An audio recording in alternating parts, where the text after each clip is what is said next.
C'est à croire que le peuple togolais a le chic, voire le triste privilège, de se saborder lui-même à la veille de chaque espérance collective. L'histoire semble bégayer, non par fatalisme mais par une malédiction que nous entretenons nous-mêmes avec une assiduité déconcertante. Depuis plus de 60 ans, une dictature féroce, cynique, et résolument anachronique s'éternise. Et que voyons-nous en réponse à cette tyrannie obstinée? Des gens qui se disent de l'opposition et qui travaillent à la fragmenter. Une société civile éclatée, méconnaissable. Une diaspora impétueuse, désaccordée. Au moment où toutes les forces de la nation devraient se lever comme un seul homme, que voyons-nous? Le spectacle affligeant de certains esprits, passionnés de ragots et de vétilles, allumant et entretenant sur les réseaux sociaux, à coups de mensonges et de diffamations, des querelles intestines avec des relents de haine et autres attitudes déloyales qui frisent le ridicule. Certains, illuminés ou instrumentalisés, croient pouvoir terrasser la bête toute seule,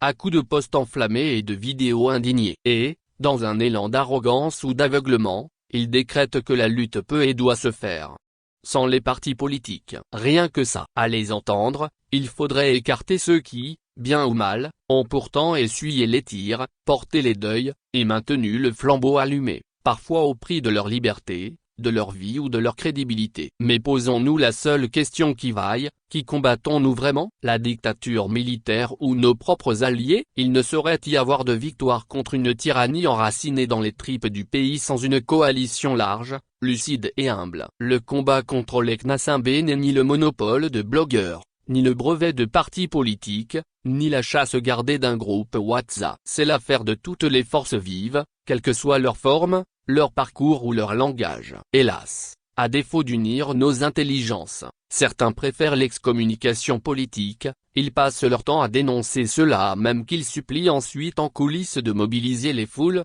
sur un air de déjà vu, de déjà entendu. Schizophrénie, folie politique, opportunisme masqué, ou pure incohérence. Peu importe le mot, l'effet est le même, nous piétinons dans la gadoue pendant que la dictature, elle, s'enracine. Arrêtons donc de prendre nos frères pour des imbéciles. À vouloir tirer prématurément la couverture à soi, ces apprentis sorciers du militantisme numérique ne font que couvrir la dictature d'un plaid confortable. Et, pendant que nous nous invectivons à coudes, traîtres, vendus, opportunistes, le pouvoir, lui, se frotte les mains, savoure nos divisions et boit du tchoukoutou à la santé de notre bêtise. Le Togo ne sera libéré que par une convergence d'énergie. Point. Tous les chemins ne mènent pas à Lomé, mais toutes les forces doivent converger pour en faire tomber les remparts. Alors, camarades d'ici et d'ailleurs, cessons de croire que chacun peut faire son solo dans une symphonie de résistance. Le combat contre les Knassimbé ne se joue ni sur un clavier seul, ni dans une salle de réunion fermée. Il se gagne dans la rue, dans les esprits,